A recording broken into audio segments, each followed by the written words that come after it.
स्वागत है आपका अपना YouTube channel achieve competitive classes में। तो आज हम लेकर आए हैं फिजिक्स का वो 50 चुनिंदा सवाल जो आपके आने वाले एग्ज़ाम के लिए इम्पोर्टेंट है। तो शुरू करते हैं। पहला सवाल है कि किसी पिंड का भार सबसे ज़्यादा किस स्थान पर होगा। ऑप्शन देखा, पृथ्वी के सभी स्थानों पर एक समान होगा, ध्रुवों पर अधिकतम होगा, विषुवत रेखा पर अधिकतम होगा, या मैदानों की अपेक्षा पहाड़ों पर अधिक होगा। तो किसी पिंड का भार ध्रुवों पर अधिकतम होगा। ठीक है। आइए सवाल नंबर दूसरा है, लिफ्ट में व्यक्ति का भार तब अधिक हो जाता है जबकि लिफ्ट, ठीक है, ऊपर की ओर त्वरण से गमन करे। एक समान त्वरण से ऊपर की ओर गमन करेगा तो उस कंडीशन में लिफ्ट में व्यक्ति का भार ज़्यादा हो जाएगा। आइए सवाल नंबर 3, किसी पिंड को पृथ्वी से चंद्रमा पर ले जाने पर, अच्छा पृथ्वी से चंद्रमा पर जाएगा तो द्रव्यमान तो समान रहेगा लेकिन भार उसका भिन्न भिन्न हो जाएगा। उसका द्रव्यमान वही रहेगा लेकिन भार उसका अलग होगा, चेंज हो जाएगा। Option number C. ठीक है। आइए सवाल नंबर 4 आते हैं, किसी पिंड का वेग दुगुना हो जाने पर क्या होगा। देखिए यहाँ दिखा है, उसका त्वरण दुगना हो जाएगा, संवेग दुगना हो जाएगा, गतिज ऊर्जा दुगना होगा या स्थितिज ऊर्जा दुगना होगा। अगर वेग दुगना हो तो उसका संवेग दुगना। संवेग होता है वेग गुना द्रव्यमान गुना वेग। संवेग का फॉर्मूला होता है द्रव्यमान गुना वेग, द्रव्यमान गुना वेग। अगर वेग को दुगना करेंगे तो संवेग भी दुगना हो जाएगा। चलिए आइए सवाल नंबर 5, किसी पिंड का वेग दुगना हो जाने पर गतिज ऊर्जा क्या होता है। गतिज का फॉर्मूला होता है 1/2 mv²। अगर भी को दुगुना करेंगे तो वो 4 गुना हो जाएगा। कहाँ चला गया, 2 का स्क्वायर 4।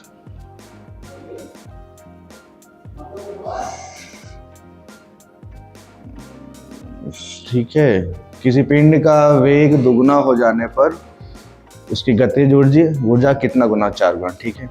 आइए सवाल नंबर 6, वायुमंडलीय दाब को मापने की आवश्यक यंत्र है। कौन सा यंत्र वायुमंडलीय दाब मापता है। ये हो जाएगा ऑप्शन नंबर बी, बैरोमीटर। सवाल नंबर 7, किसी पिंड का अधिकतम भार कहाँ पे होगा। किसी पिंड का अधिकतम भार निर्वात में होता है, वैक्यूम में। एक जल भरे बीकर में बर्फ का एक टुकड़ा तैर रहा है तो बर्फ के पिघलने पर बीकर में जल का तल पूर्ववत रहेगा, कोई परिवर्तन नहीं होगा। आइए, निम्नलिखित द्रवों में से ऊष्मा का सबसे अच्छा चालक कौन सा है। निम्नलिखित द्रवों में से ऊष्मा का सबसे अच्छा चालक क्या है। ऑप्शन है जल, ईथर, पारा और अल्कोहल। सही आंसर है ऑप्शन नंबर बी, पारा। सवाल नंबर 10, आर्द्रता मापी यंत्र की सहायता से निम्नलिखित में से किसका मापन किया जाता है। आर्द्रता मापी में आप अपेक्षित आर्द्रता मापिएगा। ठीक है। आइए सवाल नंबर 11, निम्नलिखित में से किसकी विद्युत चुंबकीय तरंगों की तरंग दैर्घ्य सबसे लंबी होती है। इसका ऑप्शन दे रखा है परावैंगनी किरण, प्रकाश किरण, गामा किरण और रक्त किरण। तो सबसे अधिक लंबी होगी और रक्त किरण का। आइए अगला सवाल, पूर्ण सूर्य ग्रहण में सूर्य का कौन सा भाग दिखाई देता है। किरीट, कोरोना। सूर्य का कोरोना भाग जो है वो दिखाई देता है। आइए अगला सवाल आते हैं, सवाल नंबर 13, समतल दर्पण द्वारा बनी प्रतिबिंब। समतल दर्पण हमेशा आभासी प्रतिबिंब बनाती है। ठीक है। दंत चिकित्सक का दर्पण होता है। दंत चिकित्सक मतलब डॉक्टर, दांत का डॉक्टर। तो दांत का डॉक्टर जो है कौन सा दर्पण का इस्तेमाल करेंगे, वो हो जाएगा अवतल दर्पण, जिसमें उनका इमेज जो है वो बड़ा बनता है। मोटर वाहनों के पीछे का दृश्य देखने के लिए, मोटर वाहन के पीछे का दृश्य देखने के लिए किस दर्पण का प्रयोग किया जाता है। तो उत्तल दर्पण का। इसमें इमेज आपका छोटा बनता है। ठीक है। 15, 16 ये सवाल, 3 प्राथमिक वर्ण है जीबिया, ग्रीन ब्लू रेड, नीला हरा लाल। प्राथमिक रंग ग्रीन ब्लू रेड। सवाल नंबर 17, कैमरे का कौन सा भाग मानव नेत्र के दृष्टि पर रेटिना के दृश्य है। रेटिना के तरह से कौन सा है, नहीं, कैमरे का कौन सा भाग जो है मानव नेत्र के दृष्टि पटल रेटिना के समान काम करता है। तो रेटिना के समान काम करता है फिल्म, जहां पर इमेज बनता है, चाहे लेंस और रेटिना के, जहां आंख में रेटिना पर इमेज बनता है, कैमरा में फिल्म पर इमेज बनता है। पुरुषों की अपेक्षा स्त्रियों के स्वर के तीक्ष्ण होने का कारण क्या है। पुरुषों की अपेक्षा स्त्रियों के स्वर जो है तीक्ष्ण होने का कारण क्या है? यहाँ पर दिया उच्च आवृत्ति, उच्च आयाम, निम्न आवृत्ति, कमजोर वाक तंतु। तो उच्च आवृत्ति। आइए सवाल नंबर 19, ध्वनि का अधिकतम वेग होगा। ध्वनि का अधिकतम वेग देखिए, ठोस में जितना घनत्व ज्यादा रहेगा, डेंसिटी ज्यादा रहेगा, उसमें ध्वनि उतना तेज रफ्तार चलेगा। तो ध्वनि का अधिकतम वेग इस्पात में मैक संख्या का संबंध है, मैक संख्या का संबंध है वायुयान के वेग से है, वायुयान के वेग से है मैक संख्या। सवाल नंबर 21, निम्नलिखित में से कौन सी युक्ति विद्युत ऊर्जा को यांत्रिक ऊर्जा में परिवर्तित करता है? वो हो जाएगा आपका विद्युत मोटर। डायनेमो यांत्रिक ऊर्जा को विद्युत ऊर्जा में। सवाल नंबर 22, लाउड स्पीकर में ऊर्जा का परिवर्तन होता है। तो लाउड स्पीकर क्या है? विद्युत ऊर्जा को ध्वनि से, यांत्रिक नहीं, विद्युत से यांत्रिक पश्चात ध्वनि ऊर्जा में, विद्युत से यांत्रिक पश्चात ध्वनि ऊर्जा में, है ना। लाउड स्पीकर का काम क्या है? विद्युत से ध्वनिक में ऊर्जा, विद्युत ऊर्जा को ध्वनि ऊर्जा में। यांत्रिक ऊर्जा को विद्युत ऊर्जा में परिवर्तित करने की युक्ति, यांत्रिक ऊर्जा को विद्युत ऊर्जा में, डायनेमो। ठीक है।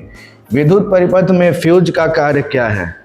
विद्युत परिपथ में जो है फ्यूज का काम क्या है?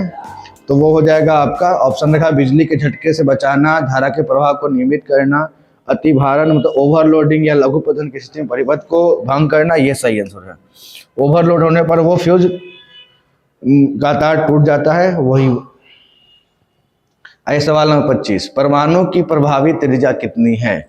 परमाणु की प्रभावी त्रिज्या है, ऑप्शन है 10 के पावर -6, 10 के पावर -10, 10 के पावर -14, 10 के पावर -15 मीटर में है। इसका सही आंसर है ऑप्शन नंबर बी, 10 के पावर -10 मीटर। 26, यूरेनियम 235 नाभिक में क्या होते हैं? यूरेनियम 235 के नाभिक में क्या होगा? ऑप्शन रखा है आपका 235 प्रोटॉन, 235 न्यूट्रॉन, 235 इलेक्ट्रॉन, या प्रोटॉन और न्यूट्रॉन के बल संख्या 235। ये सही होगा। जितना प्रोटॉन होता है उतना ही प्रोटॉन और न्यूट्रॉन के बल संख्या 235। 26 का आंसर डी। सवाल नंबर 27, परमाणु के नाभिक परिवर्तन के फलस्वरूप कौन से किरणें निकलती है? गामा किरणें। 28, खगोलीय दूरी का मात्रक है। खगोलीय दूरी प्रकाश वर्ष, समुद्री मील, किलोमीटर, एंगस्ट्रम। इसका देखिए सही आंसर क्या हो जाएगा? 28 का ऑप्शन नंबर डी, प्रकाश वर्ष। खगोलीय दूरी प्रकाश वर्ष। अब प्रकाश वर्ष जो है वो दूरी का मात्रक है। ठीक है। सूर्य के अलावा पृथ्वी के निकटतम तारे से प्रकाश को पृथ्वी तक आने में लगने वाला समय कितना है? ये सवाल हो जाएगा आपका सही आंसर 4.2 वर्ष, 4.2 वर्ष। समुद्र में डूबी वस्तुओं का पता लगाने हेतु प्रयुक्त उपकरण कौन सा है? ऑप्शन देखिए, ऑप्शन दिया है रेडार है, सोनार है, क्वासार है और पल्सर है। इसका सही आंसर हो जाएगा आपका सोनार। सही आंसर सोनार। सवाल नंबर 31, निम्नलिखित में से कौन सा पदार्थ भारी मशीन में स्नेहक के रूप में प्रयोग किया जाता है? ग्रेफाइट। ऑटो वाहनों में द्रव चलित ब्रेक किसके सिद्धांत पर काम करते हैं? पास्कल के सिद्धांत। बंद द्रव पर डाला गया दाब सभी दिशाओं में समान। डॉक्टर द्वारा रोगी व्यक्ति के पेट की आंतरिक परीक्षा हेतु प्रयुक्त अंतर्दर्शी प्रकाश में होता है उसमें पूर्ण आंतरिक परावर्तन, टोटल इंटरनल रिफ्लेक्शन। ठीक है। आइए सवाल नंबर 34,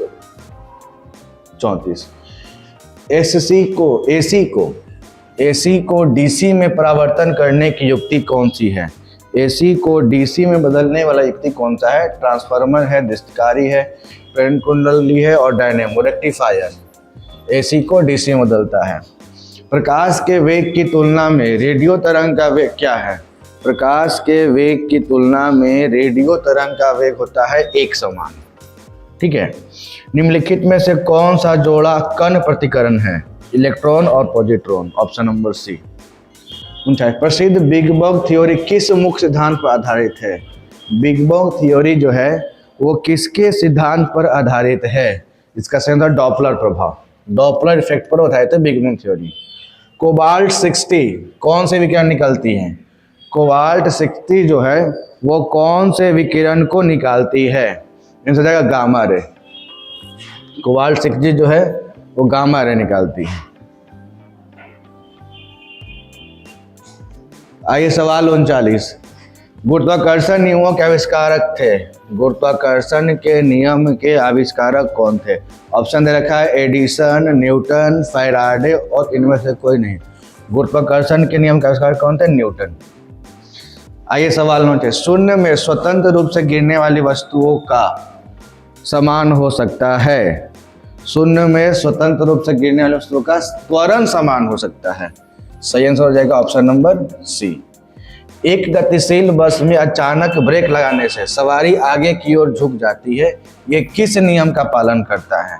न्यूटन का पहला नियम, जिसको जड़त्व का नियम भी कहते हैं। जी का इकाई क्या है? Newton metre square per KG square. Newton metre square per KG square इसका सही आंसर हो जाएगा, newton metre square per KG square. आइए सवाल नंबर 43, आवेग माप है। आवेग जो है किसका माप है? द्रव्यमान का, गति की प्रमात्रा का, वेग का, भार का। आवेग माप है भार का। बल का मात्रक क्या होता है? न्यूटन। एक तो होता है इसका मात्रक न्यूटन, और न्यूटन के अलावा क्या होता है बल का मात्रक? वो हो जाएगा आपका केजी मीटर पर सेकेंड स्क्वायर, क्योंकि फॉर्मूला होता है F बराबर ma, मास इंटू एक्सीलरेशन। तो मास का हो गया द्रव्यमान किलोग्राम और एक्सीलरेशन का मीटर पर second square.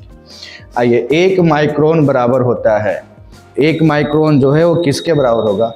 100 mm, 1000 mm, 0.01 mm या 0.001 mm। सही आंसर हो जाएगा ऑप्शन नंबर डी। तापमान का SI एक, तापमान का केल्विन। स्प्रिंग को अपनी समान लंबाई पर वापस लौटने के लिए लगने वाले बल को क्या कहते हैं? स्प्रिंग की समान लंबाई को वापस लौटने में लगने वाले बल को क्या बोलते हैं? ऑप्शन है विभव बल, गुरुत्व बल, स्प्रिंग बल और प्रत्यानन बल। सही आंसर हो जाएगा प्रत्यानन बल। आइए, ग्रहों की गति के नियम को किसने दिया था? केपलर महोदय ने। ठीक है, ग्रहों की गति के नियम। सवाल नंबर 49, एक जेट इंजन जो है किस सिद्धांत पर काम करता है? वस्तु का संरक्षण, शक्ति का संरक्षण, कोणीय आघूर्ण का संरक्षण और रैखिक समय का संरक्षण। ऑप्शन नंबर डी, रैखिक समय का संरक्षण।